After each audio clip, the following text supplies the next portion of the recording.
ಕೈಯಲ್ಲಿ ಬಿಲ್ಲಿನ ಕೋಲು ಮೈಯೆಲ್ಲ ಧರ್ಮದ ಶಾಲು ಧರ್ಮನೇ ದೇವರು ಅಂದನು ನನ್ನ ಶ್ರೀರಾಮಚಂದ್ರನು.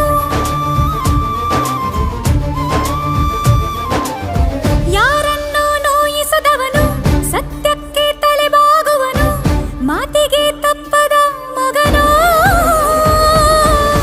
ನನ್ನ ಶ್ರೀರಾಮಚಂದ್ರನು. ಅಷ್ಟ ದಿಕ್ಕುಗಳು ಕಾಲ ಕೆಳಗೆ ಎಲ್ಲ ದೇವರಿ ಮುಷ್ಟಿಯೊಳಗೆ ಸೋಲಿಲ್ಲ ನನಗೆ ಸಾವಿಲ್ಲ ಕೊನೆಗೆ ನಾಯ